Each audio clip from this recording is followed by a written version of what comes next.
Et quand la tristesse arrive, je sais tu es là, toujours près de moi. Bon vendredi, bienvenue à votre émission La Victoire de l'amour. J'espère que vous allez bien ce vendredi, début de la fin de semaine, dans quelques heures. On rejoint, comme on le fait tous les vendredis, notre ami, il est psychologue Pierre Faubert.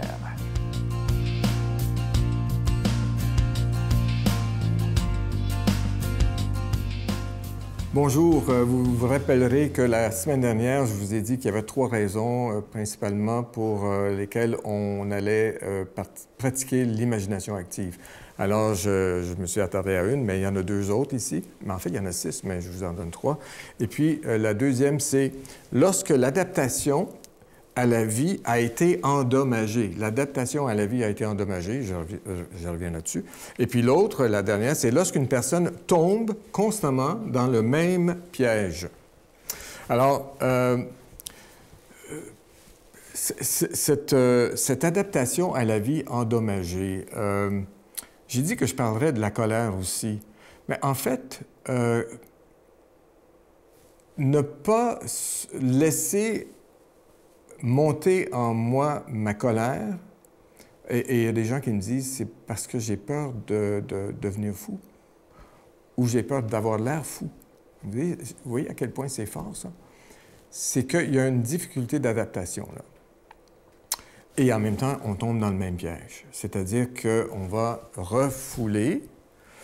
Peut-être parfois, à certains moments, c'est mieux de se retenir plus que de refouler. Parce que refouler, c'est d'essayer de mettre ça ailleurs pour qu'on l'oublie, qu'on n'y pense plus. Mais c'est là que ça devient dangereux parce que c'est toujours là et ça monte.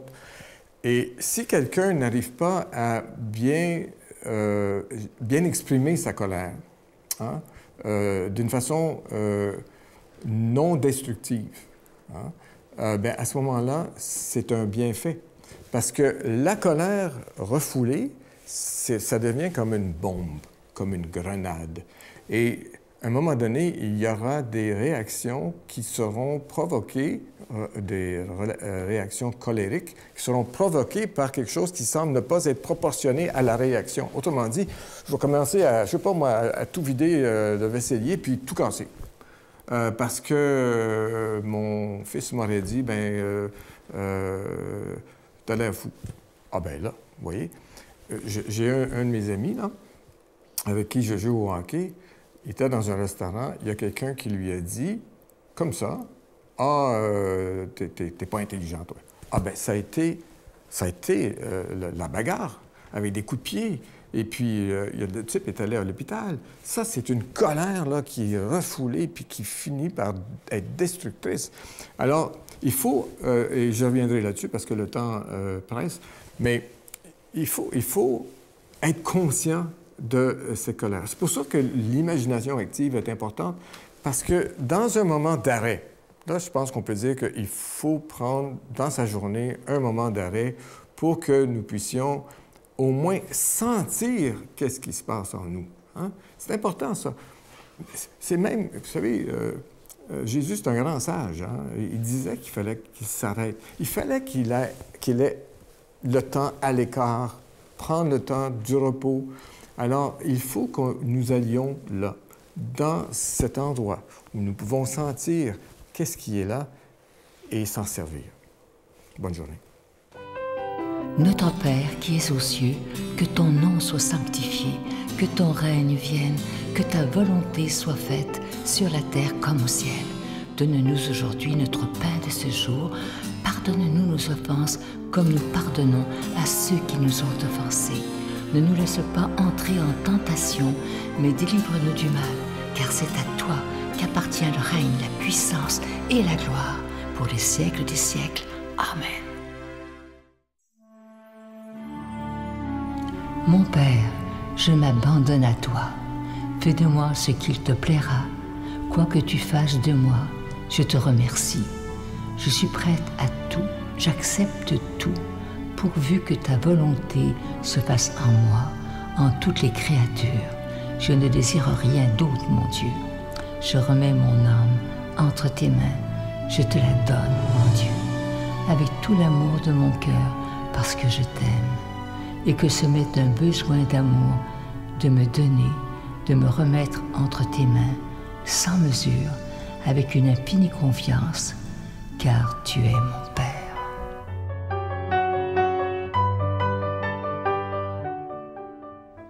Je suis toujours heureux de vous parler de ce magnifique cadeau du mois de juin. Je dois vous dire qu'on en est très fiers. Vous trouverez ça nulle part. Ça a été fabriqué exprès pour la Victoire de l'amour. C'est fabriqué au Québec, le médaillon de la Vierge Marie. D'un côté, vous avez le magnifique visage de la Vierge Marie. De l'autre côté, c'est inscrit ceci. « Je te protège, mon enfant, et je t'aime. » Je vous rappelle que c'est en zinc antique. Et évidemment, ce médaillon, il est déjà béni. C'est un petit peu plus grand qu'une pièce de 2 $. Pour ceux qui ont reçu l'année dernière le médaillon du visage de Jésus, c'est la même grandeur. Alors, je vous rappelle que ça se donne extrêmement bien en cadeau, autant aux plus jeunes qu'aux plus âgés. Et moi, je l'ai dans mes poches toujours. Et ça me rappelle simplement que quand ça va pas, je sais que je ne suis pas seul et que la Vierge Marie m'accompagne. Alors, je vous donne l'adresse, la Victoire de l'amour, casier postal 120, succursale Boucherville à Boucherville, J4B 5E6, je vous la redonne. La Victoire de l'amour, casier postal 120, succursale Boucherville à Boucherville, J4B 5E6. Également par téléphone, par carte de crédit du lundi au vendredi de 8h30 à 16h30 dans le 514-523-4433, 523-4433 ou sans frais le 1-888-811-9291, 1-888-811-9291 et aussi sur notre site Internet, le www.lavictoiredelamour.org. Alors, je vous rappelle ce magnifique médaillon en zinc antique avec le magnifique visage de la Vierge Marie. Ça se donne bien en cadeau, comme je vous disais tantôt, aux jeunes, aux moins jeunes, aux gens dans les hôpitaux. C'est tellement réconfortant de savoir que Marie prend soin de chacun et de chacune d'entre nous. Merci de votre générosité.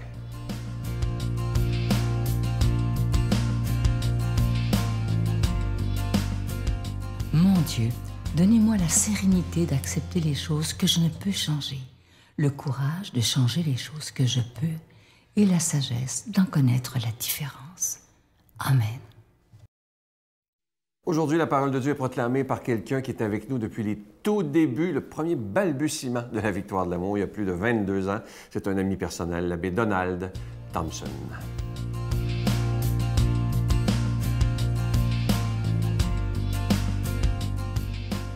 Bon matin de Dieu, déjà à la veille de l'été, en ce 16 juin. Permettez-moi de vous proclamer la lecture de l'Évangile de Matthieu, aujourd'hui au chapitre 5, 27 à 32. En ce temps-là, Jésus disait à ses disciples, « Vous avez appris qu'il a été dit, tu ne commettras pas d'adultère.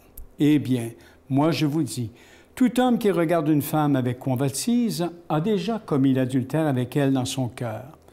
Si ton œil droit entraîne ta chute, arrache-le et jette-le loin de toi, car mieux vaut pour toi perdre un de tes membres que d'avoir ton corps tout entier jeté dans la géhenne. Et si ta main droite entraîne ta chute, coupe-la et jette-la loin de toi, car vaut mieux pour toi perdre un de tes membres que d'avoir ton corps tout entier qui s'en aille dans la géhenne. Il a été dit également, si quelqu'un renvoie sa femme, qu'il lui donne un acte de répudiation.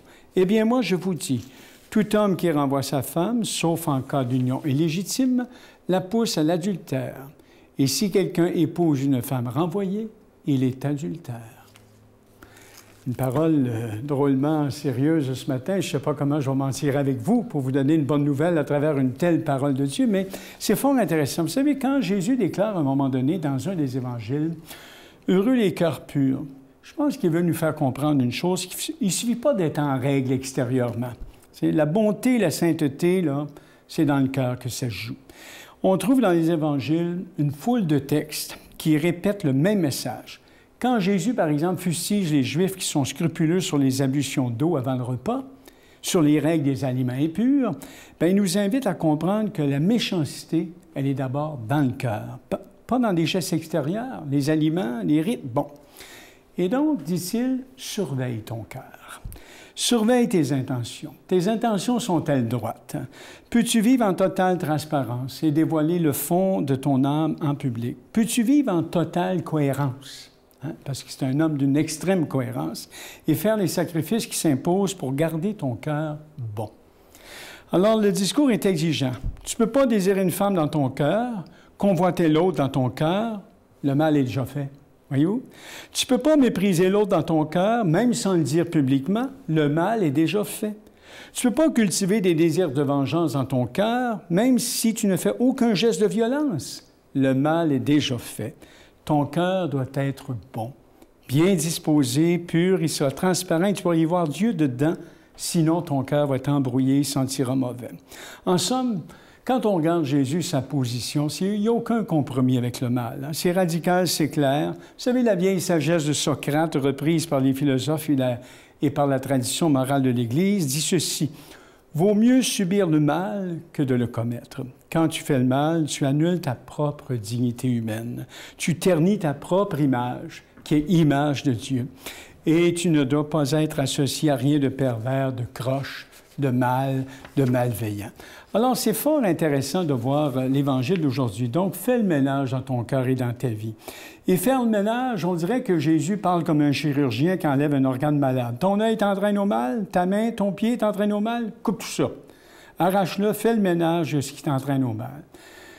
Bien sûr, hein, le discours ici est symbolique. Il est plein de sagesse. Hein? On peut réussir à faire le bien, être bon, en laissant notre vie s'enliser dans des situations qui sont porteuse de mal. On ne peut pas faire ça, voyez-vous? Tu vas au travail, à chaque fois, tu voles du temps à ton employeur ou tu voles de la paye à ton employé. Mauvaise idée. Il faut faire du ménage là-dedans. Hein? Et arrache ton œil de convoitise, finalement. Tu joues au baseball et tu n'essaies d'insulter tes collègues, tes adversaires, au point de les blesser. Très mauvaise idée. Hein? Fais du ménage dans ta conduite, puis arrache ta mauvaise langue. Hein? Tu te fâches facilement contre ton enfant, tu le menaces de gestes violents, mauvaise idée. Il faut faire du ménage là-dedans, arrache ta main qui blesse. Hein? Vous comprenez bien de quoi il s'agit ce matin. Hein? Quand on fait du jardinage, on s'applique à enlever les mauvaises herbes hein, qui risquent d'étouffer les bons plants. Il faut sarcler, faire du ménage dans les plates-bandes de fleurs, hein? Bien sûr, pour les voir grandir, donner le meilleur d'elles-mêmes. Aucun succès ne s'obtient sans cette discipline, hein? Sans ce ménage qui permet de jeter dehors les aliments qui nuisent à la vie et à la croissance. Et parfois, c'est un grand défi de faire le ménage dans sa vie. Quand on a une liaison adultère qui dure, quand on court, comme on dit, les danses à 10 piastres, quand on prend de la dope, quand on a l'habitude de prendre un verre de manière excessive. Hein? J'ai un ami qui voulait bien arrêter de fumer et qui voudrait bien faire le ménage de cette mauvaise habitude. C'est pas si simple. Hein? Ça demande de la patience, évidemment, pour y arriver. Alors, nous sommes invités ce matin à ne pas perdre courage dans notre désir de faire du ménage dans notre cœur. On a besoin de l'aide des autres pour ça, mais surtout de celle de notre Dieu. Et la prière, c'est une belle habitude à développer pour orner notre intérieur et faire du bon ménage. Alors, je vous souhaite cette grâce de Dieu par son souffle, qu'il vous bénisse, le Père, le Fils et l'Esprit Saint. Amen. Bonne journée.